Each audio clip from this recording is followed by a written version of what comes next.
Shut Up, I'm Talking with Matt Powers and Larry King Guy, the #1 rated podcast in Angola. And now your hosts, Matt Powers and Larry King Guy. It's like the story I told you about the chick that making her ranks through the bands that were playing. That was a girl, she used to come to every show and try to hang around, and she was known for like blowing dudes in the back room or the alley or whatever. Uh-huh. One day, Mark, the bass player, he came over and he goes, "Yeah, you know that chick?" And he goes, "Yeah." And he goes, "You have got to go to her house. You got to go over there." I said, "Why? What's the big deal?" She goes, "You just trust me." Because since I had the official phone number that people called for short dates and stuff like that, she would call me constantly, like 6-7 times a day. Oh, nice. And leave a message that I would never answer. The Stalker Hotline. Yeah, basically. So finally, after he said that, I said, "All right," I picked up the phone and I was talking to her, and she goes, "Why don't you come?" She lives in Dale City. Oh, I have an A-frame there. Fishing's great. I said, "All right, I'll make the trip down there." And I went down there, and her parents weren't home. And we went back in her room, and she blew me. And I'm sitting there looking at the walls of her room, and there's all these pictures of the band and me. She would like, that 8x10, she would like cut us all out individually and put it on the walls.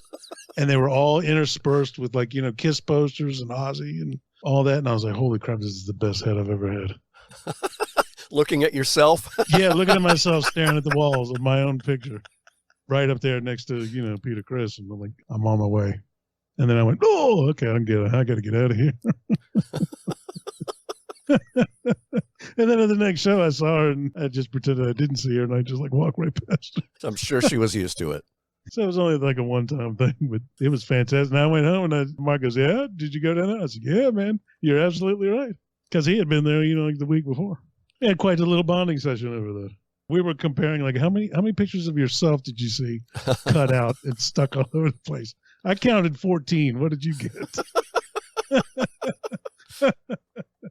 Were there any dolls with pins in them? No, I didn't see anything like that. No black candles or, wasn't sitting on a pentagram or anything. She had a spreadsheet of names, and she checked yours off. Oh, yeah, and it wasn't just our band. It was like every band that we were playing with around that at that time. I think she tried to get every member of each band she was interested in. Oh, I know she was. It was like a scorecard. Got to keep a scorecard. Yeah. I know she didn't get Brett, the singer, because he was not interested, because he had a serious girlfriend. Well, he also had a serious drug problem. Yeah. Yeah. Let me tell you something, pal. I got naked pictures of your serious girlfriend. Don't ask me how I got them either. I took them. Yeah, I did take them. I was in his bedroom. Oh, my Lord. The statute of limitations, I haven't talked to this guy in 20 years, but, we used to practice at his house. All right. So when he was at work, they would let me come over there by myself and practice and, just play the drums in his basement. And she came over one day and I showed her my drumstick. Yeah, I was banging that drum. And I love it. I have this photo of her sitting on his bed. And I didn't realize it at the time. But in the background, you could see the mirror on his dresser. Uh-huh. And it says, "I heart bread." One of the main reasons why that band ended, because I was afraid it was going to come out and it was going to cause a huge stink. Well, I was thinking about that the other day. I have a promo picture of the band from back in the day. And I'm thinking, well, you were very successful up front because he brought all those AA people to every show.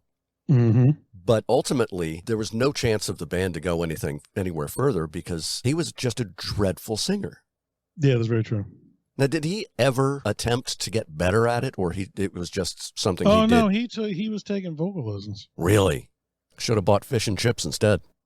My thought was that we would be playing around, get notarized, and then I'd find a better band or a bigger band and jump ship. But it turned out I was way too aggressive. I used to be very blunt when we were dealing with the club owners and who plays when and how many tickets and crap. It was all business for me. I wasn't playing around. On the early episodes of Shut Up, I'm Talking, I believe episode 5, you go into great detail about that. Yes. because I had the full-on Hollywood attitude. And then by the time that band ended, nobody wanted to deal with me because I was way too out of my mind. I may have been a touch arrogant at the time. I call it my full-on Gene Simmons mode.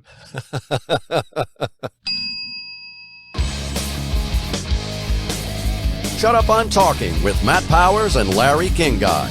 A presentation of the Comedy Bunker Podcast Network. Search online and on social media at Larry Kinguy for more fun.